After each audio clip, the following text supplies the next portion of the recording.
तो अभी तक हम लोग ये वाला पार्ट कवर कर रहे हैं ना। तो लास्ट के कुछ क्लास में मैंने ये बताया था सीडीएफ क्या है, डिस्ट्रीब्यूशन फंक्शन क्या है, और हमने ये देखा था कि पीडीएफ, सीडीएफ, इन सब का डेफिनेशन क्या है ना, ये डेफिनेशन देख रहे थे। और लास्ट क्लास में कुछ क्वेश्चन भी मैंने सीडीएफ पे बेस्ड कराए थे। बाकी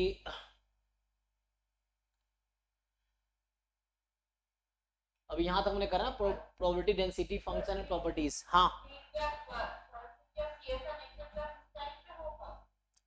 नहीं नहीं, मैं बता दूंगा अभी। जब इसमें इस बैच की छुट्टी करूंगा गेट वालों की, तो इस टाइम पे नेट की क्लास रखेंगे। हाँ, तो मैं बता दूंगा, वो जो भी होगा वो ग्रुप में तुम्हें इन्फॉर्म कर दूंगा, नेट वाले ग्रुप में, है ना। तो अभी क्या डिस्कस करना है, तो यहाँ पे आते हैं पहले। पीडीएफ, ऐसा कुछ क्वेश्चंस कर लो, जैसे पीडीएफ और ये सब वाले लास्ट क्लास में करा रहे थे ना, तो अभी सीडीएफ वाले करा रहे थे, कुछ पीडीएफ और पीएमएफ वाले क्वेश्चंस कर लो। तो अगर मैं तुम्हें गेट के पीवाई क्यू अगर मैं सॉल्व कराऊं, लास्ट क्लास में क्वेश्चन कर रहे थे, तो अभी थोड़ा स्लो चलता हूँ सिलेबस में, सो दैट बाकी लोगों का एग्जाम भी है, तो अभी थोड़े क्वेश्चन प्रैक्टिस कर लो। तो इसमें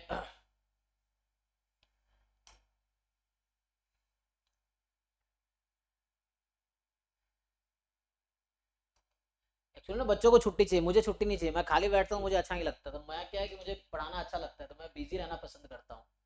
तो इसीलिए छुट्टी बच्चों को चाहिए, मुझे नहीं चाहिए छुट्टी, तो ये दिक्कत है। मुझे अच्छा नहीं लगेगा खाली बैठना। तो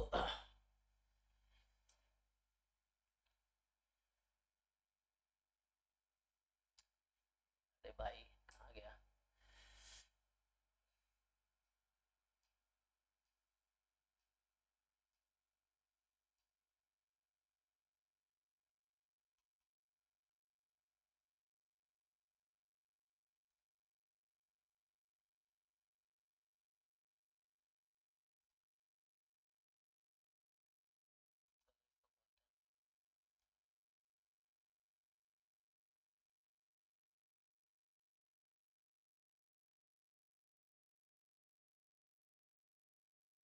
तो पिछले क्लास में आई थिंक मैंने क्वेश्चन से कराया था ना, सीडीएफ पे बेस सारे क्वेश्चन से किए थे। कोई थ्योरी तो नहीं कराया था ना, उससे पहले थ्योरी कराए थे। लास्ट क्लास में क्वेश्चन से कराए थे मैंने। तो इसमें फाइंड था ना,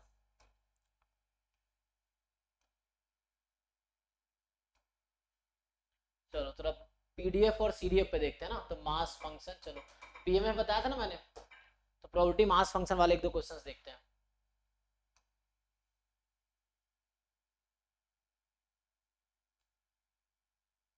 एक तो ये मास पे अलग अलग क्वेश्चन आ जाएगा।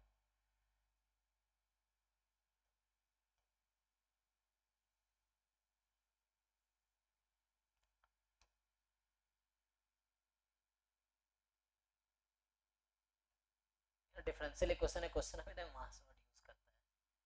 तो मास फंक्शन लिख देता हूँ।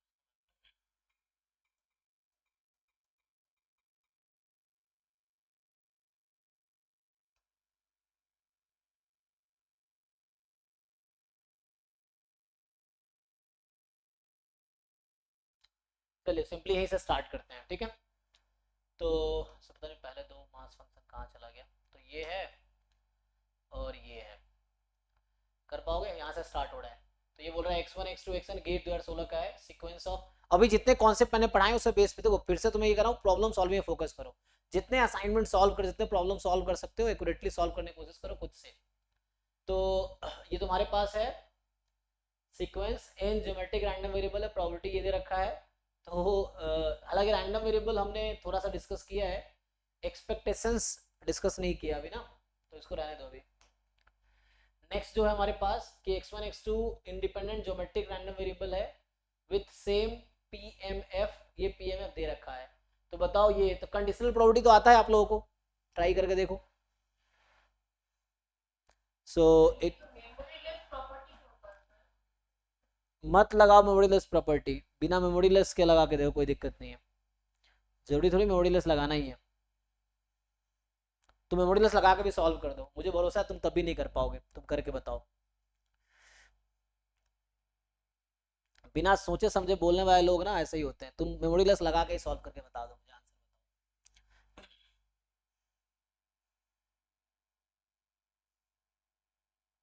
क्वेश्चन पढ़े नहीं है, बस तुक्का लगा दिए। बताओ जी, सोच के बताओ।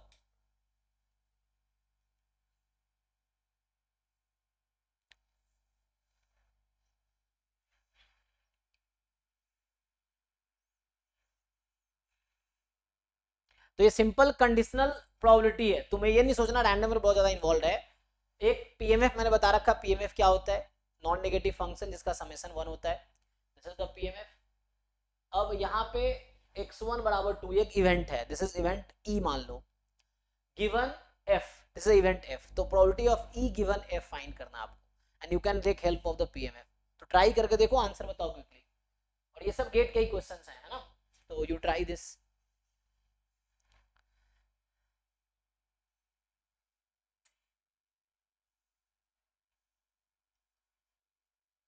जल्दी से आंसर बताओ, ये तो सॉल्व होगा या नहीं होगा, नहीं हो रहा तो भी बता दो, मैं सॉल्व कर दूंगा, मैंने तुम्हें सीखना है।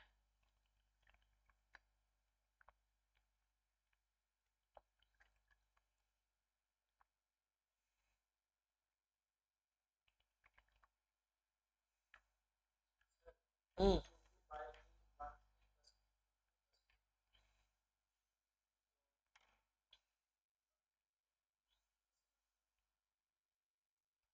मुझे मेथड नहीं चाहिए, मेथड मुझे आता है, आप आंसर बताओ, न्यूमेरिकल आंसर टाइप है।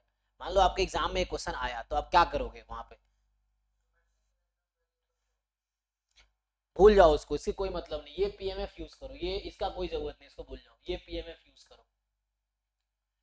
ज्योमेट्रिक ये होता है, इसका ये पीएमएफ होता है, तो ये पीएमएफ यूज करो, ज्योमेट्रिक मत यूज करो, क्या है उसकी जरूरत भी नहीं है।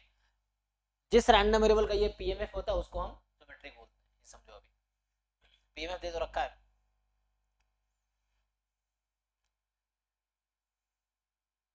सॉल्व, देखो मैं फिर से वही कहता हूँ, अगर घर पे तुम सॉल्व नहीं कर पा रहे हो, एग्जाम में तुम्हें सॉल्व नहीं होगा, ये बोल रहा हूँ। या तो तुम्हें सीखना होगा एंड तक, या तो अभी सॉल्व कर लोगे।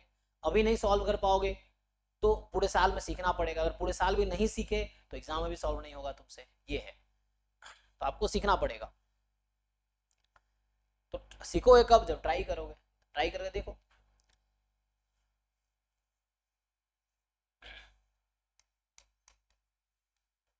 मैंने कहा probability of E given F ना, देखो। सो और ये सब तो आसान क्वेश्चंस हैं, एग्जाम में हर तरह के क्वेश्चन आते हैं, easy, medium, difficult. So probability of E given F, लगाओ इसको, probability of E intersection F upon probability of F, ये है। अब क्या होगा? अच्छा थोड़ा सा ना इंडिपेंडेंट इवेंट तो पता होगा ना आप लोगों को, तो इंडिपेंडेंट, जैसे इंडिपेंडेंट लिखा है ना, तो इंडिपेंडेंट इवेंट तो पता ही, मैंने कहा था हर एक्स बराबर 2 एक इवेंट है, एक्स बराबर 3 एक इवेंट है, तो इस तरह से इवेंट है ये। सो यहाँ से अगर आप चेक करोगे, x1 इज इक्वल टू 2, अभी रखने दो, और इंटरसेक्शन है ना, तो इंटरसेक्शन है मीन्स दोनों का कॉमन लेना है, तो x1 को यहाँ 2 रख दो, तो x1 जब 2 होगा तो x2 क्या हो जाएगा, तो x2 भी 2 होगा, ठीक है ना। कॉमा मतलब इंटरसेक्शन, आप चाहो तो इंटरसेक्शन लिख लो या कॉमा लगा लो। अब यहाँ तुम जितने पॉसिबल केसेस है वो लिख लो। तो पॉसिबल केसेस क्या क्या है कि x1 0 हो सकता है, x2 4 हो सकता है, x1 तुम, या तो दूसरा ऑप्शन भी है हमारे पास कि मैं सम ऑफ रैंडम वेरिएबल का डिस्ट्रीब्यूशन लिखूं, जो कि मैंने अभी पढ़ाया नहीं है, तो मैं बिल्कुल इवेंट वाले कॉन्सेप्ट यूज करता हूँ, अदरवाइज ओके 0.14, अच्छा ठीक है, देखते हैं, चलिए। तो जैसे क्या है ना, x0 y4, x2 x1 0 x2 4 हो सकता है, x1 1 x2 3 हो सकता है, या x1 2 x2 2 हो सकता है, या ऐसे जो भी केसेस बन रहे हैं टोटल केसेस बना लीजिए आप, तो और इसको फिर पुट कर लीजिए, तो यहाँ से आ जाएगा प्लस, फिर x1 इज 3, है ना, 0 1 2 3, तो उस केस में x2 बराबर 1 हो जाएगा last, x1 is 4 and x2 is 0, तो ये पॉसिबल केसेस हैं। अब यहाँ पे चूंकि इंडिपेंडेंट है, मैं बता रखा हूँ आपको कि जैसे x1 बराबर 2 ये एक इवेंट है ना, x2 बराबर 2 ये एक इवेंट है, दे आर इवेंट। सो अगर बोलता है इंडिपेंडेंट है तो इसका इंटरसेक्शन की probability of E intersection F is equal to P into P F, independent event का डेफिनेशन। तो आप लगाइए, तो यहाँ से आ जाएगा probability x1 is equal to 2, x2 is equal to 2।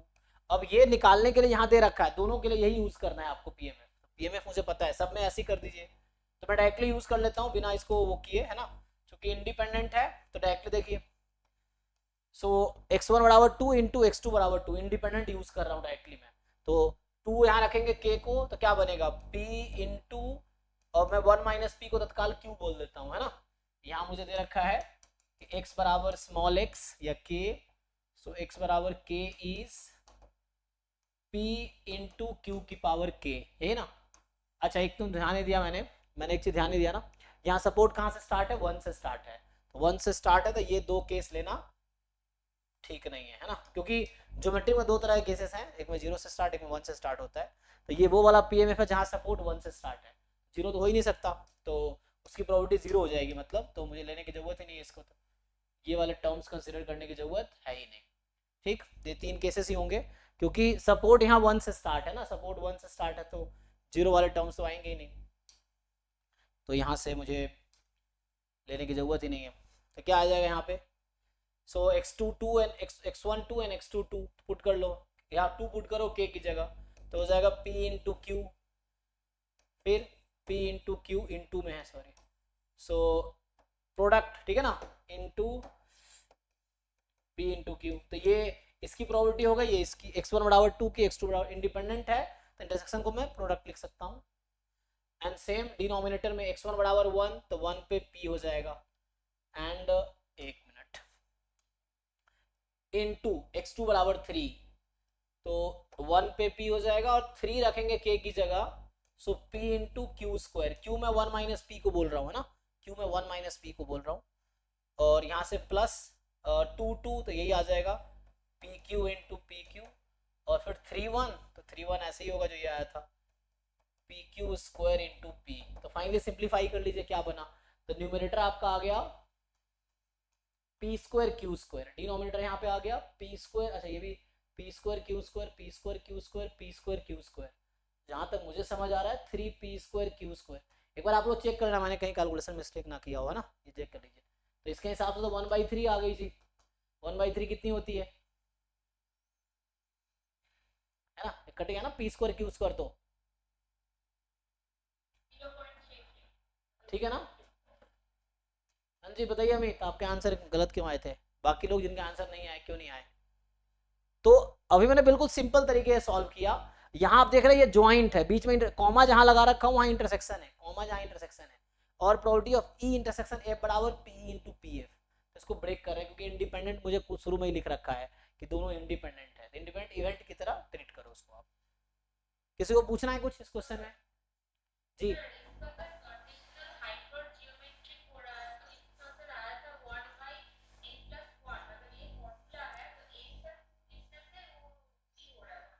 वो भी सही है, तो वैसे भी है ना, ये मैंने बिल्कुल बेसिक बताया आपको, यहाँ कई सारे अप्रोच है। एक तो बता रही थ्योरम है कि अगर x1 फॉलो कर रहा है दिस, तो ज्योमेट्रिक में क्या होता है, ज्योमेट्रिक हाइपर ज्योमेट्रिक आता है, ज्योमेट्रिक में तो आई थिंक यूनिफॉर्म आता है, हाइपर ज्योमेट्रिक नहीं आता।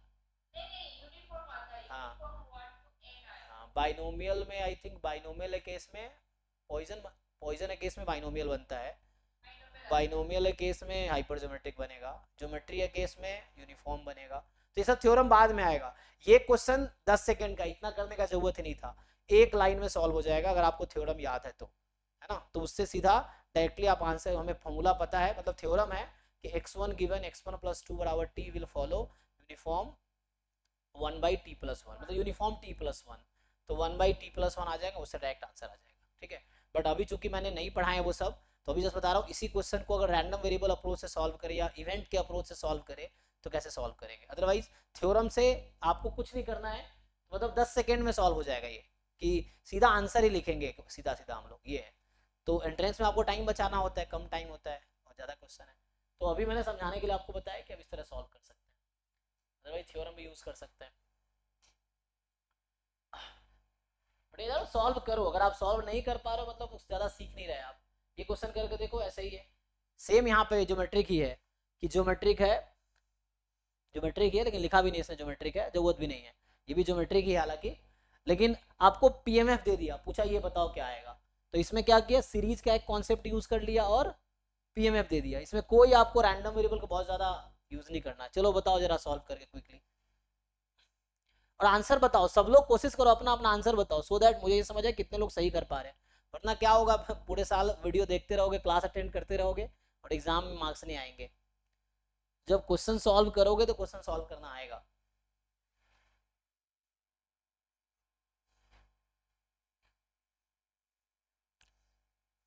और एग्जाम में कोई जादू नहीं होगा अचानक, पूरे साल जो करोगे वही एग्जाम में उसी का रिटर्न मिलेगा। बताइए क्विकली सॉल्व करके इसको। सो एक्स कोई रैंडम वेरिएबल जिसका पीएमएफ दे रखा है, तो पूछ रहा है ये प्रोबेबिलिटी बताओ क्या है, इसका सम करेंगे तो क्या आंसर आएगा। तो सम ऑफ सीरीज निकालना है एक्चुअली।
ओके, बाकी लोग बताइए जिन लोगों ने सॉल्व किए, आप भी बताइए आपका क्या आंसर आ रहा है।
चलिए एक का ही आंसर आया अभी तक, बाकी लोग अरे कुछ तो करो। सिर्फ एक ही लोग सॉल्व कर पा रहे हैं, 4-5 लोग तो सॉल्व कर पाने चाहिए। तो क्या करना, अच्छा ठीक है। तो देखिए क्या कहना चाह रहा है, एक्स कोई random variable PMF again they रखा है मुझे, प्रोबेबिलिटी मास फंक्शन। अब इन्होंने कहा है द वैल्यू ऑफ दिस, तो सिंपल यहाँ से अगर आप स्टार्ट करेंगे, सो फिर स्टार्ट, सो प्रोबेबिलिटी सीरीज है ना ये, तो सीरीज में ये है हमारे पास the series n from 0 to infinity. एक काम करो, x n से लेके n+3 तक जा रहा है, तो आपको क्या लगता है इस बीच में x, मैं अगर ऐसा लिखना चाहूँ तो x की कौन कौन सी वैल्यूज यहाँ पे अलाउड है, उस बीच में x की कौन कौन सी वैल्यू लाई करेगी इस इंटरवल में। ये ओपन n से n+3 क्लोज तक है, तो इस बीच में कौन कौन सा नंबर है, इंटीजर कौन कौन से होंगे, क्या n होगा इसमें, x बराबर n बिलोंग करेगा। n+1 से कहाँ तक?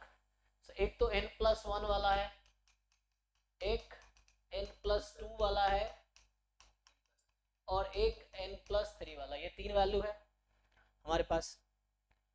अब यहाँ पुट करेंगे आप, सो पुट कर लीजिए। जब x यहाँ पे x को रखो आप n+1, तो ये हो जाएगा 3/4 की power n into 1/4, n+2 put करोगे सो 3/4 की power n+1 into 1/4, n+3 put करोगे सो 3/4 की पावर n+2 इंटू 1/4। अब देखो इसमें कॉमन क्या है, तो हम क्या कर सकते हैं, 1/4 एक तो बाहर कर लो, 1/4 series n from 0 to infinity, 3/4 की पावर n कॉमन है, तो बचा क्या, 1/4 में ऑलरेडी बाहर कर चुका हूँ, 1/4 ऑलरेडी बाहर कर लिया। अब जो बचे हुए हैं उसमें से 3 ये बाहर कर रहा हूँ, तो एक 1 बचेगा, यहाँ 3/4 बचेगा, और यहाँ 3/4 का स्क्वायर बचेगा, क्योंकि 1/4 मैंने पहले ही बाहर कर दिया। तो अब इसको भी बाहर कर लो। सो नाउ आप इस वाले टर्म्स को भी बाहर कर दो, तो ये हो गया 1/4 इंटू 1 प्लस 3/4 प्लस 9/16। अब क्या आप इस सीरीज को सॉल्व करना जानते हैं आप लोग? अगर 0 रखूंगा तो 1 प्लस 3/4 प्लस 3/4 का स्क्वायर, 3/4 का क्यूब, इनफाइनाइट ज्योमेट्रिक सीरीज। तो इनफाइनाइट ज्योमेट्रिक सीरीज का सम क्या होगा, बताओ कोई फॉर्मूला इसका, क्या लिखेंगे? सो 1/4 और इसको सम करेंगे 16, एलसीएम ले लो इसका, तो 16 प्लस 12 प्लस 9, तो 16 प्लस 12 प्लस 9, ठीक है ना, यहाँ तक सही है ना, 4 चौके 16, हाँ ठीक है, हाँ एक मिनट, ये हो जाएगा a/1 माइनस आर, ठीक, a/1 माइनस आर, तो इसको इक्वल टू लिखूंगा, सो 1/4 इंटू 25 और 12 37 अपॉन 16 इंटू इसका एलसीएम ले लो, 4 माइनस 3 1/4 हो जाएगा, ये 4 आ गया, 4 कट गया, ठीक, तो कितना बचा, 37 को डिवाइड करो 16 से,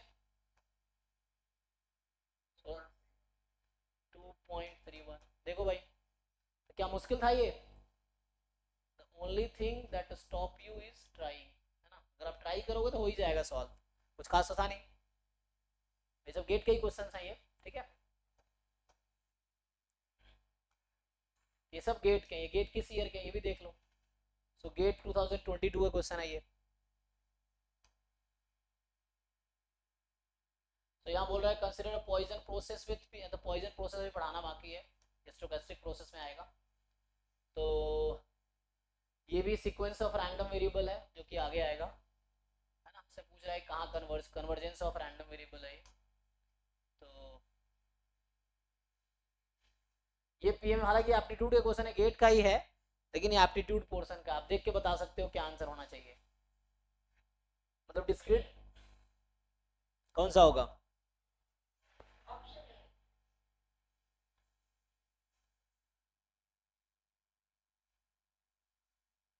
बाकी लोग पूछ रहा है मीन मीडियन मोड में क्या रिलेशन है, तो ये डिस्क्रीट है ना,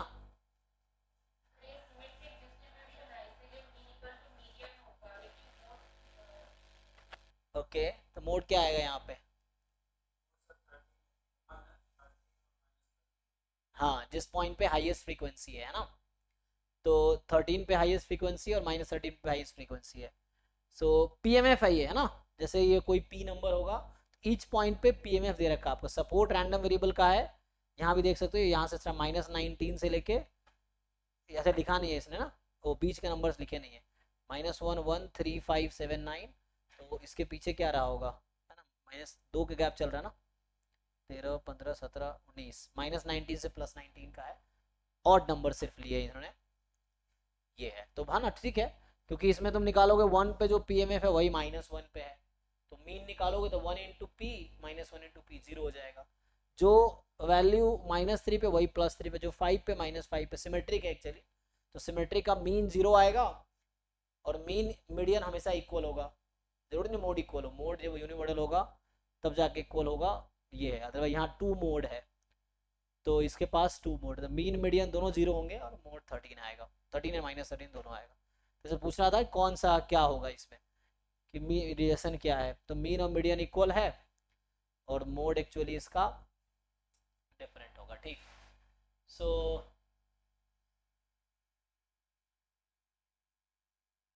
ये भी क्वेश्चन आउट ऑफ अभी हमें ना पढ़ना है इसको, ये क्या है कार्डिनलिटी ऑफ ये नॉन पैरामेट्रिक स्टैटिस्टिक्स का है।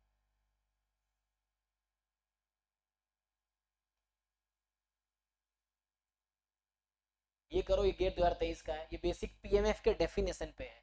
अब जिन लोगों को पीएमएफ का डेफिनेशन ठीक से आता है वो बता पाएंगे, इंडिपेंडेंट आगे पढ़ेंगे, हालांकि यहाँ इंडिपेंडेंट पूछ रहा है, पहले सी डिसाइड कर दो।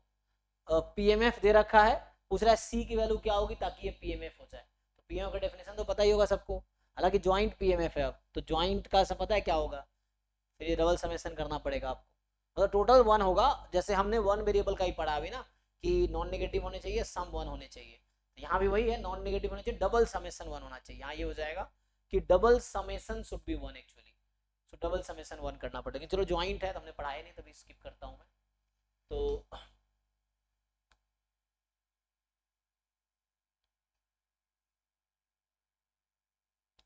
हाँ जी Sayani, for your sake of information, ये क्वेश्चन दिख रहा है, ये तुमने कुछ दिन पहले डाउट में पूछे थे, यही क्वेश्चन है ना, और ये जैम में भी आया है, गेट में भी आया है, नेट में भी आया है, लेकिन तुम्हारा क्या है, तुम जैम बैच में डाउट पूछोगे, गेट बैच में यही डाउट पूछोगे, यही डाउट तुम नेट बैच में पूछोगे, और उसके बावजूद मैं कभी पूछ लूंगा तुम कहोगे नहीं आता है, because you are not learning, तो बस सॉल्यूशन इकट्ठा कर रहे हो। आज कल ये 2023 का क्वेश्चन है, इसका मतलब पिछले साल ही मैंने कराए होंगे ये क्वेश्चन, और तुमने ये क्वेश्चन अभी 2 दिन पहले ही मुझसे डाउट में पूछे हैं, और पिछले साल भी जैम बैच में भी कराया होगा, गेट 2023 का क्वेश्चन है, ये दोनों में कराए होंगे मैंने, but think you don't revise, मैं ये कहना चाह रहा हूँ तुम रिवाइज नहीं करते, ये चलिए जी। तो मीनू तो पढ़ाए थे अभी मैंने, तो इसको रहने दो।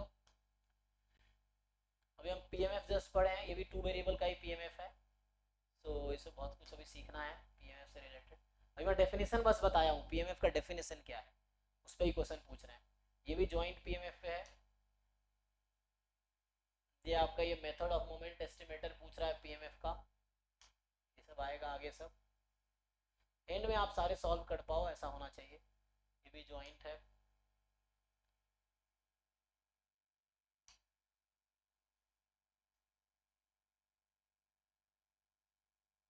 ये बेस, ये total theorem of total probability है क्वेश्चन, मैं हिंट पहले दे देता हूँ, तुम लोग सॉल्व करके बताओ।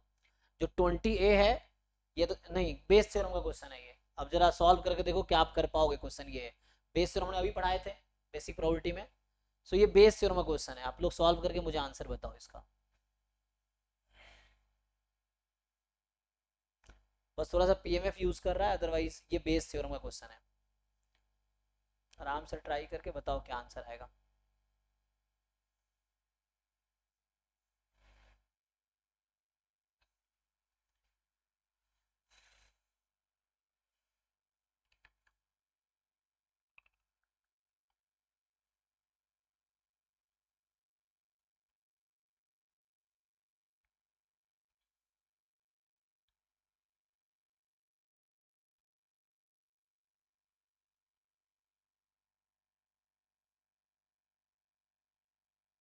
सब गेट के ही क्वेश्चन है, तो आपको सॉल्व ये शायद जैम का हो सकता है ये।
.14, चलिए ट्राई करता हूँ, मैं करता हूँ। अभी एक लोगों ने आंसर बताया, मैं चाहता हूँ सब लोग ट्राई करो, अपना अपना आंसर बताओ। अगर आप नहीं सॉल्व कर पा रहे हो देन समथिंग इज रॉन्ग, आपको सीखना पड़ेगा वाई।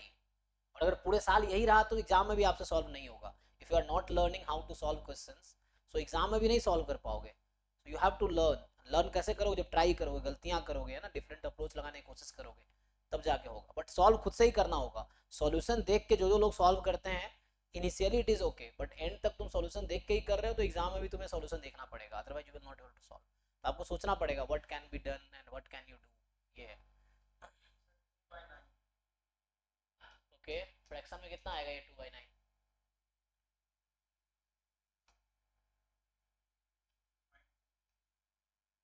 अच्छा, 20 के अप्रॉक्स का 1/4 आया था, ठीक है। तो चलिए ट्राई करते हैं, देखिए। तो जबकि ये बेस थ्योरम क्वेश्चन है, पहले बता दिया था बेस थ्योरम लगाना है तुम्हें इसमें। ये है।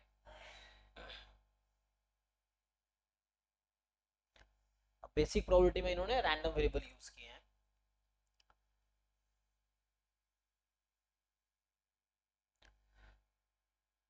Okay let's try. तो इसने क्या कहा कि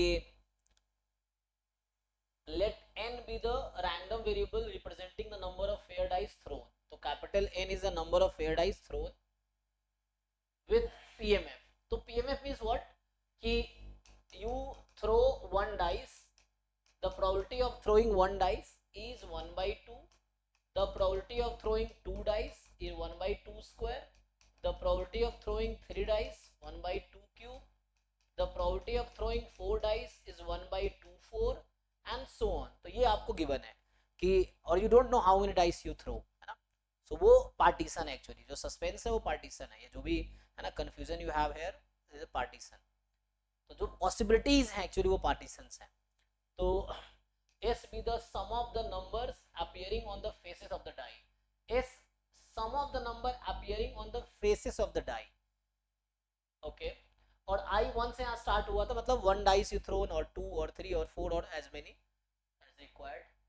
बट गिवन S3 है, हमें क्या गिवन है? S3 है कि सम जो आया वो 3 आया। तो या तो एक डाइस आपने थ्रो किया होगा तो सम 3 आ सकता है, टू डाइस आपने थ्रो किए होंगे तो सम 3 आ सकता है 1 2 में, थ्री डाइस आपने थ्रो किए होंगे तब भी सम 3 आ सकता है 1 1 1 0 पे। अगर 4 डाइस थ्रो करूंगा तो मिनिमम सम 4 आएगी, तो पॉसिबल है नहीं। तो यहाँ से एक चीज समझ आया कि जो पार्टीशंस हमें लेना है, E1 is number of dice thrown is 1, E2 number of dice thrown is 2, E3 number of dice thrown is 3। तो वर्ड में भी लिख सकता हूं मैं। So partition is this much. So question is what is the probability, है ना।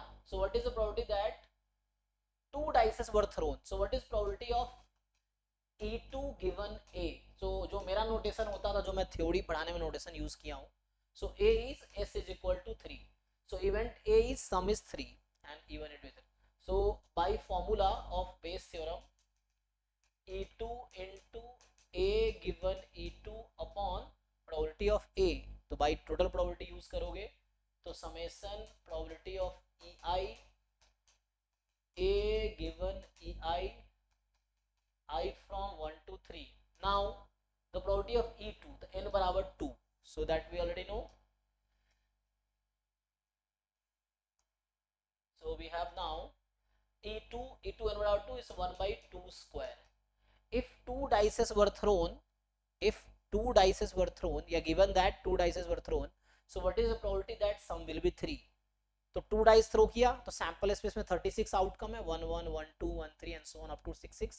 सो out of that 36 outcomes, how many outcomes gives you sum 3? कितने हैं जो 3 सम देगा? जस्ट 2, 1 2 2 1। तो 3 out of 36, sorry 2 out of 36, है ना। हाँ, 2 out of 36, there are 2 only, 1 3 and sorry 1 2 and 2 1। हाँ कोई बात नहीं, 0.29। अच्छा आते हैं, रुको।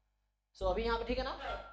तो मेरा कंसर्न है कि जो मुझे बोला number of fair test equal to 1, मतलब एक ही तो फेयर टेस्ट शो होना। जी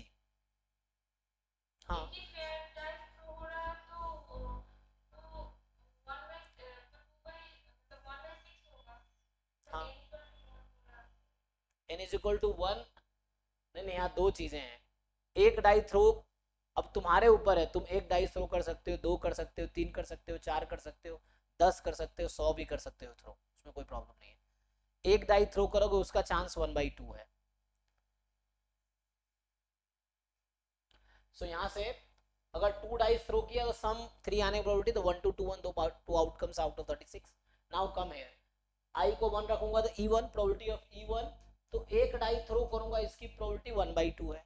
now if I throw one die, then what is the probability of getting sum 3? तो जब एक डाई को थ्रो करेंगे सैंपल स्पेस में 6 आउटकम्स है, 1 2 3 4 5 6, तो सम का मतलब जस्ट आउटकम ले रहे हैं क्योंकि एक ही है ना। तो so 3 is the outcome that will correspond 6, so 1/6 is the probability. Probability of E2 is 1/2 square, है ना। अब जो लोग सॉल्व नहीं कर पाए, now you can learn कि क्या मिस्टेक आप कर रहे थे, that you have to understand. So probability of 1/2 square, throwing 2 dice. If you throw 2 dice, what is the probability getting sum 3? So there are 2 outcome out of 36. Then 3 रखोगे I को, तो probability of throwing 3 dice is 1/2 cube. And if you throw 3 dice, then what is the probability of getting sum 3? तो 1 1 1 outcome आएगा out of total. जब 3 die को throw किया आपने तो 6 into 6 into 6, मतलब 216 पॉसिबिलिटीज है total. So there are 1 possibility out of 216। तो यहाँ से आंसर क्या आया? तो finally answer is probability of E2 गिवन। ओके, सो यहाँ से आ गया। So now we can simplify. तो यहाँ पे है ना, जस्ट सिंप्लीफाई कर दो एक बारी। तो सिंप्लीफाई थोड़ा सा कैलकुलेटर यूज करना पड़ेगा, जैम गेट पे कर।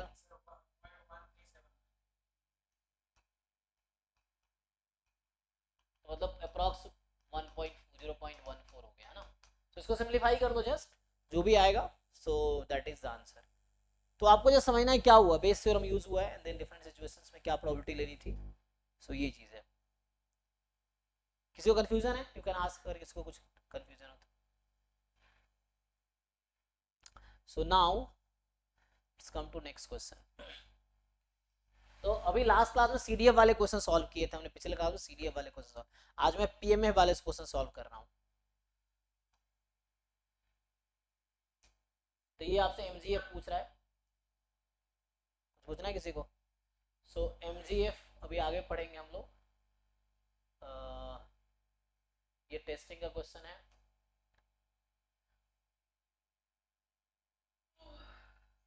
माइक म्यूट कर लो भाई। ये हमारे पास 8 है, ये हमारे पास है ज्वाइंट है, ये 2 वेरिएबल का है। सो ये सब काम करने में जितना मैं डेफिनेशन पे ढूंढ रहा हूँ जो पीएमएफ के डेफिनेशन पे हो।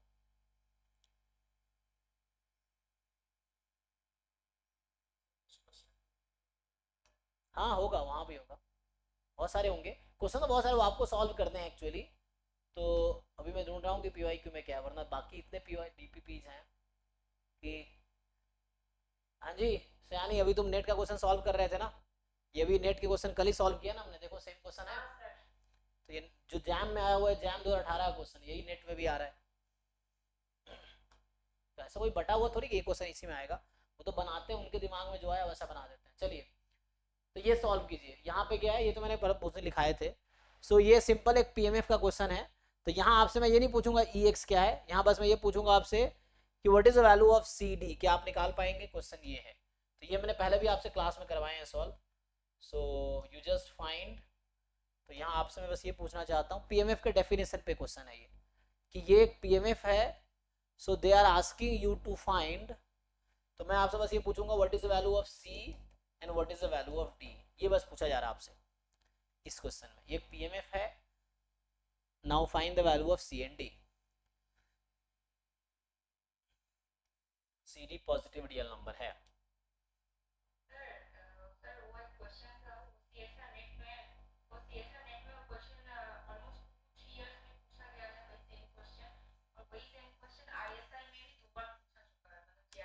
हाँ तो क्वेश्चन का धर्म थोड़ी बटा हुआ है कि ये क्वेश्चन तो किसी भी एग्जाम में आ सकता है, इसलिए हम कहते हैं ना अपना कॉन्सेप्ट क्लियर करना है। अब दिमाग आपके शार्प हैं तो चाहे जैम के हो, गेट के हो, नेट के हो, आईएसआई के हो, सब आप कर दोगे।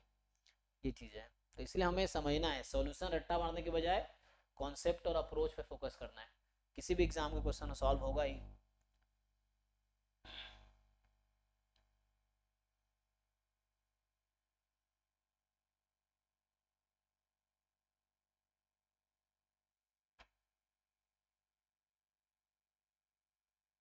ऐसे जो लोग गेट में जो बच्चे गेट की तैयारी करें, अगर तुम नेट की भी तैयारी कर रहे हो तो हमारा नेट का अलग बैच चलता है, तो उसमें भी ज्वाइन कर सकते हो, कोई एक्स्ट्रा फीस नहीं लगेगी। तो उसमें कुछ नहीं है, मैं PYQ करवा रहा हूँ, तो असाइनमेंट तो भेजता ही हूँ ग्रुप में। तो उसमें तुम लोग बस PYQ सॉल्व करो, ये है। जो लोग मतलब गेट में दो तरह के बच्चे हमारे पास है ना, एक वो जिनको M.Tech करना है, एक वो जिनको PhD करनी है, ये चीज़ है। तो PhD जिनको करना है वो नेट भी निकाल सकते हैं, तो नेट से भी PhD होता है, गेट से भी होता है। तो जो गेट का पूरा सिलेबस सबसेट है नेट के सिलेबस का, है ना, मतलब जितना गेट में वो सब नेट में भी है, नेट में और ज़्यादा बहुत कुछ एक्स्ट्रा है। हाँ, उसमें PYQ करवा रहे हो, जो लोग बच्चे MSc कर चुके हैं, थोड़ा बहुत थ्योरी जानते हैं। बैच अभी जैसे गेट का बैच अभी पढ़ा रहा हूँ, वैसे नेट का बैच अगले साल से आएगा, थोड़ा और फ्री हो जाऊंगा। एक करने का फायदा क्या है? जॉब मिल जाता है, और यही फ़ायदा है बस। तो बताइए, यहाँ से आंसर बताइए क्विकली।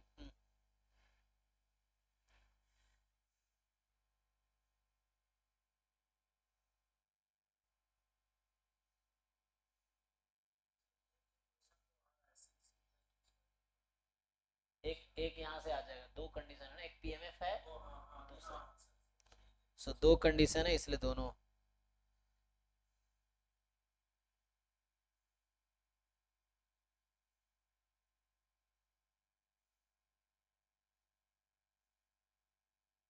तो C equal to 1/2 होगा। ओके, और D? D half बाकी लोग देख लीजिए तो। डायरेक्ट सर MSc करके तो उन लोग को ऐसे जॉब मिल जाता, तो कोई क्यों M.Tech करेगा? किसी को इंटरेस्ट होता है, M.Tech टेक्निकल डिग्री है, किसी को डिग्री में इंटरेस्ट है, किसी को अच्छे इंस्टीट्यूट में जाना है और बेटर इंस्टीट्यूट में जाना है, किसी को ज़्यादा पैकेज जाना पाना है, तो ये इसीलिए है। तो इंटरेस्ट के बाद बात है ना।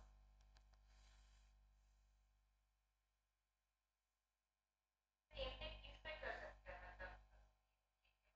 M.Tech कंप्यूटर साइंस में, डेटा साइंस में, ऑपरेशन रिसर्च में, और भी बहुत सारे डिफरेंट प्रोग्राम्स हैं। मतलब वो स्टैटिस्टिक्स के थ्रू ही हो सकता है। जी जी जी, स्टैटिस्टिक्स के थ्रू भी हो सकता है। यहाँ गेट में ऐसा ऑप्शन जैम जैसा सिस्टम नहीं है गेट में। सही है ना वो आंसर? आंसर ये है।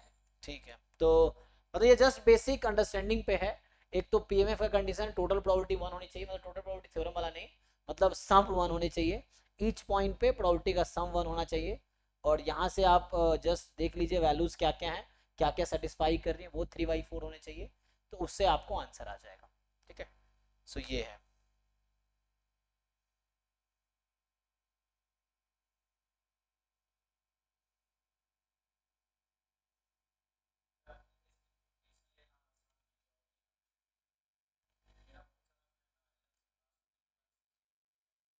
नहीं तो वो नालायक होगा, वो चीज़ है ना। अगर कोई ढंग का बच्चा है तो जॉब लेना आसान कैसे नहीं। जो गौरव अग्रवाल उसी IIM लखनऊ से पास आउट है, उसके पास 1.5 करोड़ का पैकेज था, तो वो छोड़ छाड़ के वो IAS की तैयारी करने लगा। मैं गौरव अग्रवाल की बात कर रहा हूँ, जो 2013 के IAS में फर्स्ट रैंक था उसका। और वो इंसान, मैं उसकी हिस्ट्री पढ़ता हूँ, सोचता हूँ लोग पैसों के पीछे पागल है। वो एक ऐसा लड़का है जिसको 1.5 करोड़ रुपए पर ईयर का पैकेज है, सोचो 1.5 करोड़ रुपए, जो एक नॉर्मल 20,000 सैलरी वाला आदमी पूरे जिंदगी भर में नहीं कमा पाएगा। मतलब 20,000 सैलरी के साथ तो जोड़ दो, 40 साल की नौकरी में वो 1 करोड़ नहीं कमा पाएगा। वो आदमी एक साल में 1.5 करोड़ कमा रहा है, और उसके बावजूद वो छोड़ छाड़ के वो UPSC तैयारी करता है। तो ऐसे लोग भी होते हैं जिनके लिए पैसे इंपॉर्टेंट बहुत यार ज़्यादा नहीं मुझे है। भी जॉब मतलब बहुत लोगों को होता है, तो वो डिपेंड करता है आपके लाइफ में इंटरेस्ट क्या है। अब जिनको नहीं, जैसे जो SSC की तैयारी कर रहे हैं, ये वो लोग या तो उनको इंटरेस्ट होगा गवर्नमेंट जॉब में ही जाना है, प्राइवेट में नहीं जाना है, वैसे लोग भी होते हैं कि उनको, क्योंकि 1.5 करोड़ का पैकेज था लेकिन वो प्राइवेट ही था, मतलब होता है कुछ लोग गवर्नमेंट सेक्टर में ही काम करने हैं, सेवा करना है, उस तरह का भाव रहता है, तो वो एक अलग चीज़ है। अदरवाइज जैसे जो उनको जॉब नहीं मिल रहा है, तो वो इसलिए नहीं मिल रहा क्योंकि या तो वो काबिल नहीं है, या वो गलत फील्ड में है एक्चुअली, ये चीज़ है। तो वो आपको पकड़ना पड़ेगा किस फील्ड में है। चलिए, तो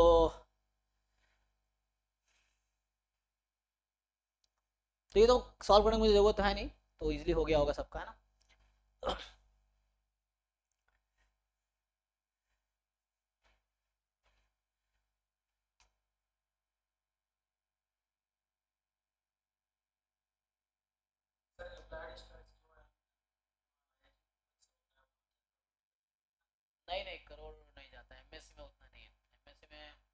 हाँ 30-40 लाख तक इजीली मिल जाता है। ये है। करोड़ मिल सकता है, वैसा बच्चा आएगा तो मिल भी सकता है। तो कहीं तेज से नहीं है वहाँ, प्रॉब्लम सॉल्विंग स्किल चाहिए वहाँ, तेज होने से इम्पोर्टेंट थोड़ी है। वहाँ मैथ वाले क्वेश्चन थोड़ी सॉल्व करना, वहाँ रियल लाइफ प्रॉब्लम सॉल्व करना है। तो कंपनीज की जो डिमांड है उसको पूरी करनी है, कंपनीज की जिस तरह से रिक्वायरमेंट है।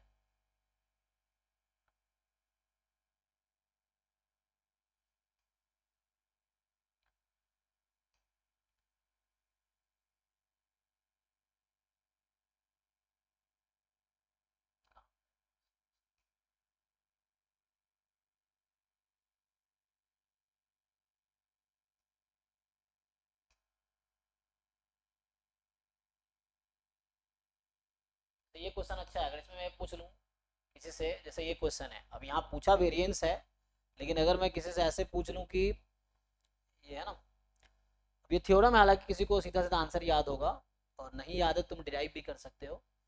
तो इसमें क्या पूछ लेता है कि अगर मैं यहाँ से ये पूछ लूँ कि देन बताओ मुझे व्हाट इज देन प्रोबेबिलिटी, जैसे मैं पूछ लूँ x बराबर 10 बताओ सिंपली, ये क्वेश्चन है,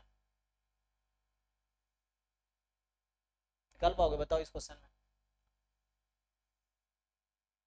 x कोई रैंडम वेरिएबल है, यहाँ दे रखा है आपको पीएमएफ, तो पूछ रहा है कि बताओ ये है, तो मुझे बताओ कि यहाँ वेरिएंस पूछा हुआ है, तो वेरिएंस तब निकलेगा जब पीडीएफ निकलेगा, तो पीडीएफ के बजाय मैं पूछ रहा हूँ x बराबर 10 की प्रोबेबिलिटी क्या है ये बताओ, ये क्वेश्चन है, ट्राई करके देखो। बताओ।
ओके, तो यहाँ सिंपल है, हाँ, e की पावर माइनस लैम्डा, लैम्डा की पावर 10 अपॉन 10 फैक्टोरियल, जहाँ पे लैम्डा ln3 है ना, ठीक है। तो देखो ये यूनिकनेस प्रॉपर्टी है ये पॉइजन डिस्ट्रीब्यूशन का, तो अगर जिनको, या तो आप डिराइव भी कर सकते हो, डिराइव करके भी बता सकते हो, जिनको याद नहीं, जरूरी तो सारे थ्योरम सबको याद होगा, तो जिनको याद नहीं वो डिराइव भी तो कर सकते हैं। क्या आया है? कैसे?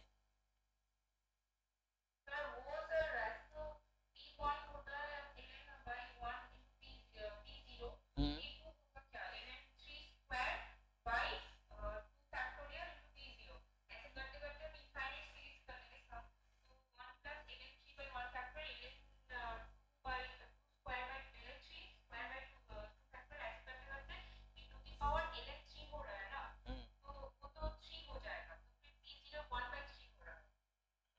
यही तो ठीक करना है तुम्हें, you are making some mistake, so ठीक करो, ये है।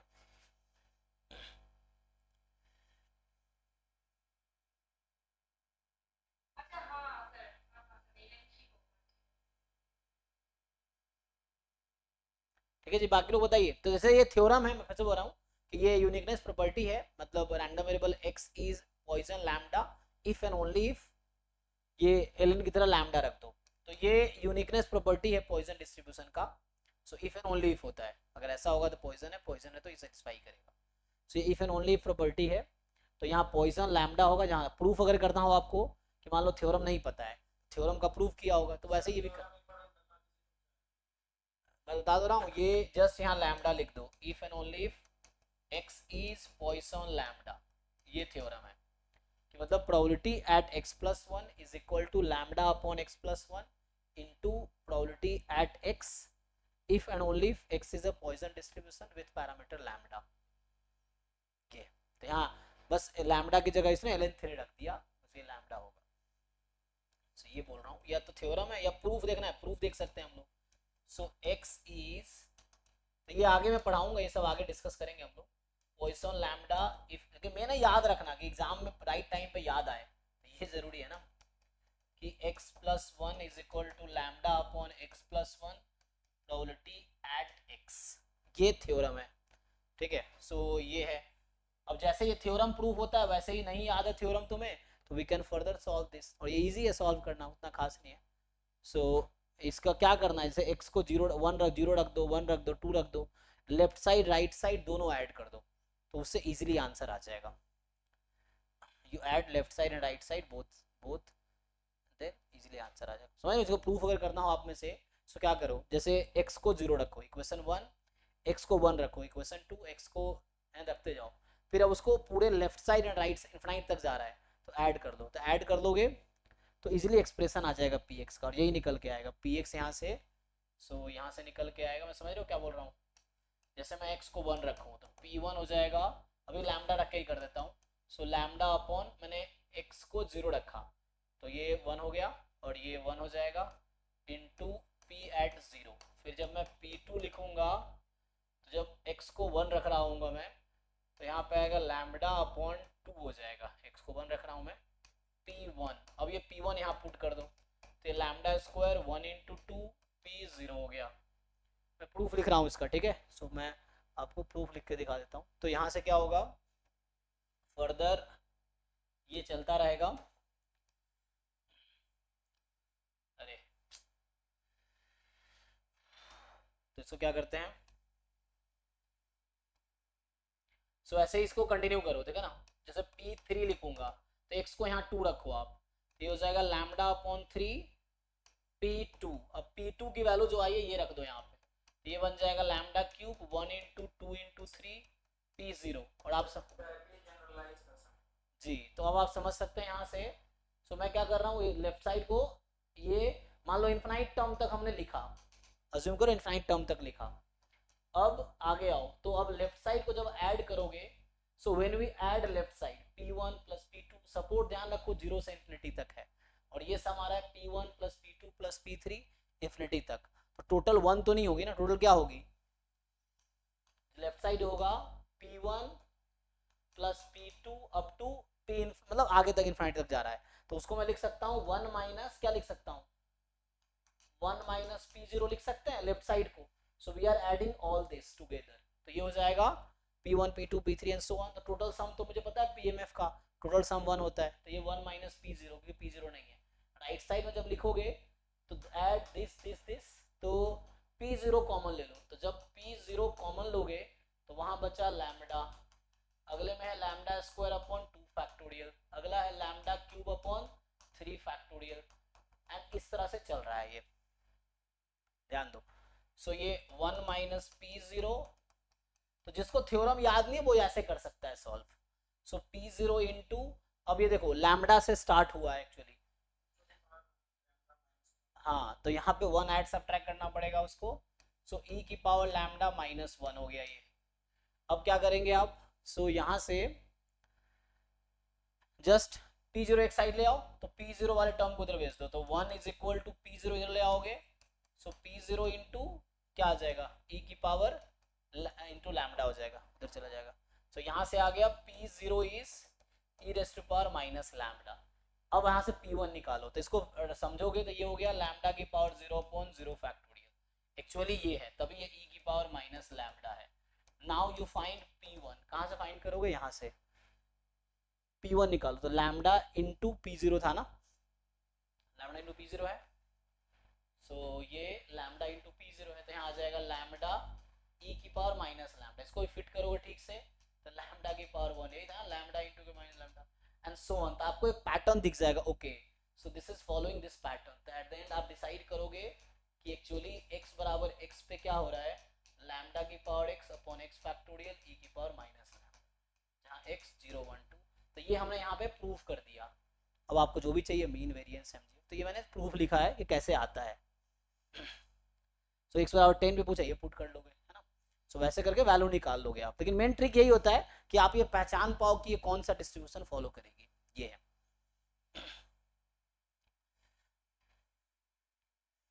तो ये सब आगे चीजें आएंगी, लेकिन अभी जिन लोगों को ऑलरेडी, क्योंकि यहाँ पे ऐसा कोई नहीं जो बिल्कुल जीरो, कहीं ना कुछ आपने पढ़े होंगे बीएससी में एमएससी में, कहीं ना कुछ तो पढ़ा ही होगा, तो इतना आइडिया तो है आपको। ये भी हालांकि पीएमएफ है, ज्वाइंट पीएमएफ का डेफिनेशन है ये, तो उस पर सॉल्व करना है।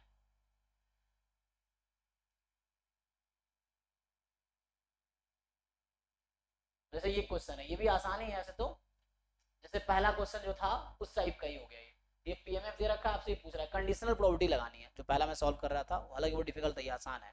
सो जस्ट पीएमएफ दे रखा है और इसका बताइए आंसर क्या होगा। तो अभी मैं आज देखो लास्ट क्लास में सीडीएफ पे क्वेश्चन सॉल्व किए थे कुछ, आज मैंने पीएमएफ पे किया है, तो एक और क्वेश्चन कराऊंगा फिर स्टॉप करेंगे। तो अभी आप इसको सॉल्व करो और आंसर बताओ क्विकली। अगले क्लास में कल मैं क्वेश्चन ही कराऊंगा पीडीएफ पे बेस, जो गेट में या जैम में आए हैं, सो दैट है ना, प्रॉब्लम सॉल्विंग ज़्यादा इंपॉर्टेंट है यहाँ पे। तो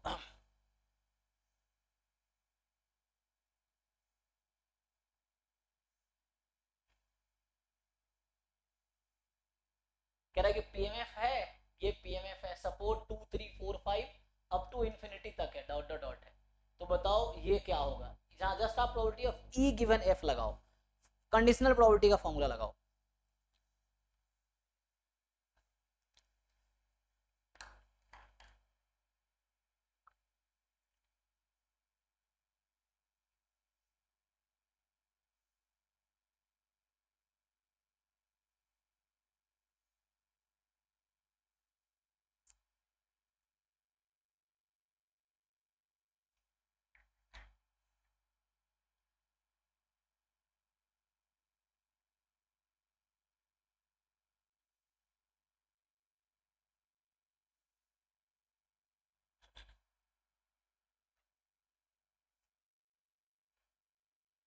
कर पाओगे, लेकिन उससे पहले आपको के निकालना पड़ेगा, के अननोन है, पहले तो पीएमएफ के डेफिनेशन से के निकालना पड़ेगा, फिर जाकर आई थिंक के तो कट भी जाएगा, के निकालने की जरूरत नहीं पड़ेगी, कैंसिल हो जाएगा, कंडीशनल है ना तो कैंसिल हो जाएगा वो। सो के निकालने की जरूरत नहीं पड़ेगी यहाँ पे, बिना के फाइंड किए काम हो जाएगा। Because when we write this, so x more than equal to 17 intersection x more than equal to 5 upon probability x more than equal to 5। तो अब देखेंगे इंटरसेक्शन, x 17 से भी ज़्यादा है 5 से ज़्यादा, थ्योरम होता है ये, दोनों का मैक्सिमम से ज़्यादा होगा, तो मैक्सिमम कौन सा है 17 है, तो ये हो गया upon probability x more than equal to 5। अब आप सीरीज भी यूज़ कर सकते हो या उल्टा भी कर सकते हो, आप आपकी मर्जी है ना। तो 1 माइनस, सो 1 माइनस करना है 1 माइनस भी कर सकते हो। तो यहाँ से अगर तुम लिखोगे, अब आप पे है कैसे करना है सॉल्व, है ना, मेन तो इस प्रॉब्लम सॉल्विंग है यहाँ पे। तो ये हो जाएगा समेसन के upon n into n minus one, n from 17 से इन्फिनिटी, आप कॉम्प्लीमेंट ले करो, मैं ऐसे कर देता हूँ, दोनों से आंसर वही आएगा। So any way you solve answer same रहेगा, के फ्रॉम 5 टू इन्फिनिटी। यहाँ तक क्वेश्चन रिड्यूस हो गया, मैंने पीएफ रखे, के कॉमन लेके काट सकते हो आप, के वहां से बाहर निकालो, के बाहर निकालो, कैंसिल कर दो। So if you cancel it, तो ये के और के कैंसिल हो जाएगा बाहर करके। अब इसको मैं पार्शियल फ्रैक्शन कर सकता हूँ, so I can do partial fraction. तो देखो पार्शियल फ्रैक्शन करूंगा तो the same thing I can write, यहाँ लिख रहा हूँ मैं, ठीक है। सो ये के कैंसिल हो चुका है, so 1 by n minus 1 by n minus 1 summation के from 17 to infinity 1 by n minus 1 by n minus 1 n from 5 to infinity। अगर आप इसको खोलोगे तो टेलीस्कोपिक सीरीज बनेगी, कैंसिल होते चले जाएंगे सारे टर्म्स, और लास्ट टर्म तो जीरो ही हो जाएगा ना। सो अगर आप देखो ध्यान से, मैं इसको ओपन करता हूँ, चलो यहीं पे, तो देखिए मैं इसको ओपन करता हूँ, जब आप ओपन करेंगे तो क्या होगा, पहला टर्म इसका होगा 1 by 17 माइनस 1 by 16, अगला क्या होगा, तो एक काम करो थोड़ा सा ना इसको, तो इसको 1 माइनस करने से कोई इजीली कट होके हो सकता है। हाँ हाँ, जैसे भी आपको समझ आ रहा है, it's okay, anyway you can solve. तो इनफाइनाइट सीरीज सम करने की जरूरत नहीं है, इसको माइनस कॉमन ले लो। तो मैं काम करता हूँ 1/n minus one minus 1/n कर देता हूँ, 1/n minus one minus 1/n, minus common लिया और कैंसिल कर दिया, ठीक है ना। तो पार्शियल फ्रैक्शन से पहले ऐसा लिखा, अच्छा एक मिनट, इसको मैंने लिखा ही गलत है। सो डेट मतलब गलत इन द सेंस, पहले ये लिखना चाहिए था ना, वरना फिर बात बराबर ही है, क्योंकि इसको करूँगा तो n माइनस वन तो माइनस वन बनेगा। It's better directly right this, अब डायरेक्टली ये लिखो इसको, है ना। अभी भी कैंसिल ही हो जाएगी, अभी तुम जो कर रहे हो वही यहाँ भी यही होगा। सो जैसे समझ आ रहा है वो बेटर है। सो ऐसा लिखना सही है ना, 1/n minus one minus 1/n, तो ये दिस इज बेटर। वो भी ठीक था, वो कैंसिल हो जाता तो बात तो बराबर ही है। सो आंसर सेम ही आएगा। पुट करो तो 1/16 माइनस 1/17, 17 रखा मैंने, फिर 1/17 माइनस 1/18, फिर 18 रखेंगे तो 1/18 माइनस 1/19, और ये चलता रहेगा, कहाँ तक चलेगा, 0 तक। सो अपॉन यहाँ पे ऐसे ही 1/5 माइनस 1/6 प्लस 1/6 माइनस 1/7, लेकिन मैंने थोड़ा गलत दे दिया ना, 1 कहाँ से स्टार्ट होगा, ये n को 5 रखा ना, तो 1/4 माइनस 1/5, ध्यान से पुट करना है, n को 5 पुट करना है, फिर n -5 माइनस 1/6, फिर 1/6 माइनस 1/7, और ये चलता रहेगा। सो होगा क्या, जैसे देखो ये इससे कैंसिल, ये से कट सारे आगे जाके ना जीरो हो जाएंगे टर्म्स, तो मुझे जरूरत नहीं है क्या आया, क्योंकि आगे वो जीरो हो जाएगा, क्योंकि ऐसा इसलिए बोल रहा हूँ क्योंकि 1/n है ना, तो at the end n tends infinity लेंगे, जीरो ही हो जाएगा। नहीं नहीं, वहाँ भी नहीं, वहाँ भी नहीं पड़ता, वो कैंसिल हो जाता तब भी, जैसे यहाँ कैंसिल किया वैसे वहाँ कैंसिल होगा, कहीं जरूरत नहीं पड़ेगा। तो कॉम्प्लीमेंट लेके देखिए, तो ये 1/16 अपॉन 1/4 हो गया ना, ये बाकी तो कट गए, तो आंसर कितना आया आप लोगों का, 1/4 आया कि नहीं, देख लो, ठीक है। ये जो लोग बता रहे थे कॉम्प्लीमेंट ले कर रहे हैं, कॉम्प्लीमेंट ले कर लो। सो 1 minus probability x less than 17, 1 minus probability x less than 5, इससे कर लो तब भी आंसर वही आएगा। सो 1 माइनस, इसको खोलो तो लेस देन 17 मतलब क्या, तो ये फिर से वही बात, तो वही है, तुम कटेगा तो, लेकिन अच्छा एक मिनट, सही कह रहे थे, यहाँ पे अगर मैं करूँ k अपॉन, जो लोग ज्ञान दे रहे थे वो लोग खुद नहीं किए, बल्कि मुझे ज्ञान दे रहे हैं, ये ऐसे ही बच्चे मुझे समझ नहीं आते, जैसे तुम्हें लगता है ऐसे हो जाए, करके देख लो।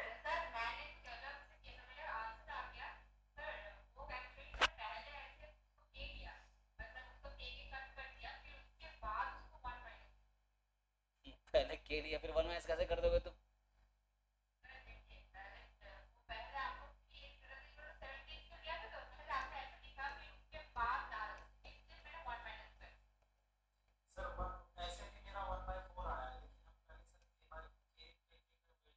हाँ के निकालना भी मुश्किल नहीं है, के निकाल भी सकते हैं, आंसर तो सेम ही आएगा, लेकिन यहाँ पे थोड़ा प्रॉब्लम 1 माइनस आ गया ना, जब के हम कॉमन लेंगे तो के तो यहाँ प्रॉब्लम क्रिएट करेगा, क्योंकि फिर के निकालना ही मुश्किल नहीं होता, सम 1 कर देना है तो कैंसिल होके, लेकिन यहाँ से के आएगा, है ना, ये चीज़ है।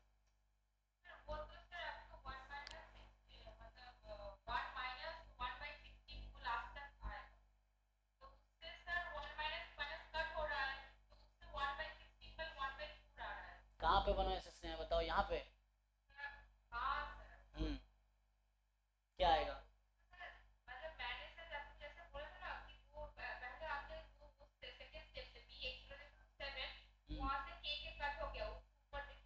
हाँ यहाँ पे, हाँ ये, फिर हाँ कैसे कर देंगे 1 माइनस, तुम ज़्यादा तेज हो गए हो, ऐसा थोड़ी है कुछ, मतलब कुछ भी कर देंगे, जो मन हुआ वही कर देंगे, ऐसा थोड़ी होता है कि तुमने, कैसे कर सकते हैं बताओ मुझे तुम, मतलब तुम ये कह रहे हो कहीं लिखा हुआ 1/2 इंटू 3 और अपॉन में 1/3 इंटू 4, तुम अपने मर्जी से 1 माइनस कर दोगे 2 इंटू 3, 1 माइनस 3 इंटू 4, ये सेम ही आंसर देगा। अगर ये ऐसे रेशियो कहीं लिखा हुआ है मान लो, तुम इसको अपने मर्जी से 1 माइनस कर दो, आंसर सेम ही आ जाएगा, करके देखो। और दूसरा झूठ तुम ये भी बोल रहे हो तुम्हारा आंसर आया, तुम्हारा आंसर नहीं आया, तुम वो भी गलत बोल रहे हो। चीजें ये है कि तुम झूठ इतनी बोलते हो इसलिए मुझे तुम डांटना पड़ता है तुम्हें। ये चीजें हैं। तुम्हारा 1/4 उससे आ ही नहीं सकता, तुम अगर 1 - कर भी दिए तब भी आंसर करेक्ट आ ही नहीं सकता है। ये चीज है, ये झूठ पे झूठ बोलना है। मैंने की है सर। शांत बैठो, ठीक है। सो गलत सलत करके आंसर ले आओगे अलग बात थोड़ी है, उसमें कुछ भी करके अपनी मर्जी से जहां मन हुआ। अब 3 आया, तुम कहोगे नहीं सर 1 ऐड कर दूंगी मैं, क्यों, मुझे 4 चाहिए तो मैं 1 ऐड कर दूंगी। 2 आ गया, नहीं मुझे 4 चाहिए, मैं 2 ऐड कर दूंगी, क्यों, मुझे 4 चाहिए, हद है, कुछ भी कर दोगे अपनी मर्जी से। इसलिए एग्जाम में मार्क्स नहीं आते, कुछ भी कर दोगे तो।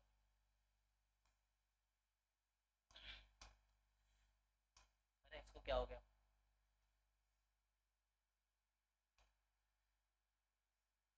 तो ये तो अभी आगे की चीजें हैं, यूएम यूवी वाला है। तो यहाँ पे कहानी खत्म होता है। तो हमने है ना वहीं पे आगे जहाँ से स्टार्ट किए थे। तो आज हमने सिर्फ वो क्वेश्चंस किए जहाँ पे पीएमएफ यूज हुआ था। मेनली पीएमएफ का डेफिनेशन था, थोड़े प्रोबेबिलिटी यूज किए। तो लास्ट क्लास में सीडीएफ पे कुछ क्वेश्चंस कराए थे जो स्पेशली पीवाई क्यूज हैं। नॉन पीवाई क्यू बहुत सारे हैं। और रैंडम वेरिएबल के बहुत सारे असाइनमेंट होंगे। अगर जिन लोगों को प्रैक्टिस करना हो तो आप यहाँ पे जाओ, जिससे मैं बता देता हूँ। रैंडम वेरिएबल के अगर non PY Q question practice करने हो, सो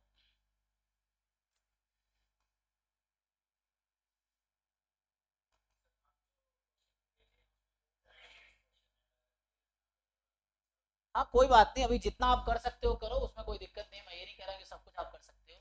लेकिन आप जैसे मुझे लगता है जो लोग थोड़े बहुत ऑलरेडी कॉन्सेप्ट्स हैं, तो आप प्रॉब्लम सॉल्व करो। इस चीज का वेट मत करो मैंने क्या पढ़ाए हैं। अगर आप प्रॉब्लम सॉल्व बिना पढ़ाए भी कर सकते हो तो अच्छी बात है ना। आप ट्राई करके देखो, क्वेश्चन सॉल्व होने चाहिए। मैं कराऊंगा तो उसके बाद चीजें और क्लियर हो जाएंगी, ये चीजें आपकी रिवीजन टाइप का हो जाएगा। बट अगर आप अभी आपके पास जैसे टाइम है, if you can solve question जो मैंने नहीं भी पढ़ाए वो टॉपिक के। डाउट क्लास में मैंने पहले ही बोला हुआ, आप कुछ भी पूछ सकते हो, जो मैंने नहीं पढ़ाया वो भी पूछ सकते हो, उसमें कोई दिक्कत नहीं है। थिंग इज आपको एग्जाम क्वालिफाई करना, आपको ये थोड़ी कि मैं जो पढ़ा रहा हूँ वही करना है। आप आगे क्वेश्चन सॉल्व करो, कोई प्रॉब्लम नहीं है, बट आपको सॉल्व करना पड़ेगा। तो यू सॉल्व दैट क्वेश्चंस आगे के हैं ना, मतलब क्योंकि मैं अपनी रफ्तार से पढ़ाऊंगा ना, स्लो से। कुछ बच्चे बिगिनर्स भी हैं तो उनके लिए भी हैं कुछ, है ना, पास तो। लेकिन जो बच्चे आगे हैं, पिछले साल के रिकॉर्डेड लेक्चर्स भी हैं, उनको कवर करना वहां से भी कर सकते हो। ये है। तो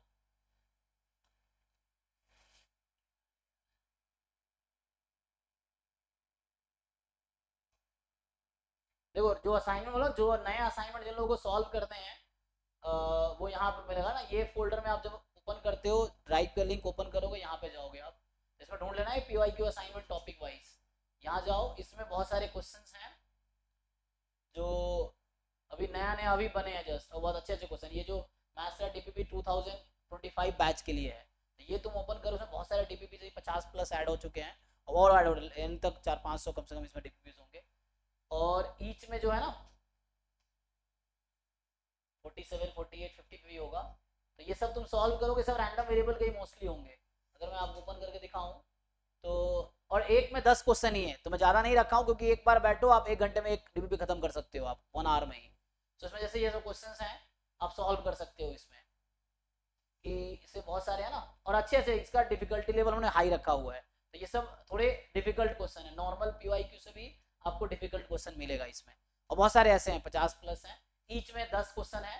कुछ में ज़्यादा भी होंगे, जैसे 2 लोग बना रहा है, तो एक तो सुभाजीत बना रहा है, तो उस वाले में 10-10 ही होंगे, जैसे इसमें ज़्यादा होगा। ये सी एस है, चंदन शर्मा है, ये चंदन बना रहा है, तो उसमें ज़्यादा होंगे, इसमें जैसे इसमें ज़्यादा होंगे। तो इसको मैंने ये नहीं कहा कि 20 ही रखना है, 10 ही रखना है, तो इसमें ज़्यादा होंगे। इसने कितने थे, 10 वाला बनाया क्या, अच्छा इसमें भी 10 ही है, इसने किए हैं। और भी होंगे, क्योंकि मैं देखता नहीं क्या क्या है, अब इतना ढूंढना पड़ेगा क्या क्या है, तो ऐड हो जाता है इसमें ऑलरेडी। तो देखना पड़ेगा तुम्हें किसमें कितने क्वेश्चन हैं। तो इसमें भी 10-10 वैसे इतने 10-10 के ही बनाए हैं। और दूसरे होंगे, ये भी 10 वाले ही हैं। तो 1 2 3, ये तीनों 10-10 वाले ही हैं।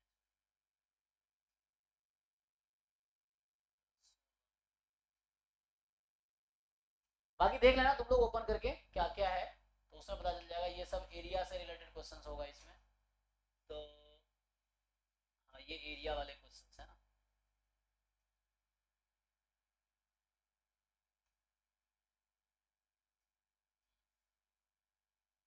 बेसिक में लगता है असाइनमेंट्स है। एनीवे तो यहीं स्टॉप करते हैं आप। जिनको डाउट्स हैं, डाउट क्लास टाइम बचा है ना, तो डाउट डिस्कस कर सकते हैं। अभी है टाइम, है ना। तो ये 12 बजे तक हम लोग डाउट डिस्कस कर सकते हैं, इनको डाउट से रुक सकता है, बाकी लोग जा सकते हैं, ठीक है। बाकी ये गेट बैच अभी यहीं स्टॉप करते हैं ना, मतलब क्लास आज की। और कल फिर सेम टाइम पे क्लास होगी। कल पीडीएफ वाले क्वेश्चंस कराऊंगा, जिन क्वेश्चन में पीडीएफ पीवाईक्यूज में है वो डिस्कस करेंगे, आपको आइडिया मिलेगा कैसे क्वेश्चंस आए हैं एग्जाम में। चलिए अभी के लिए थैंक यू।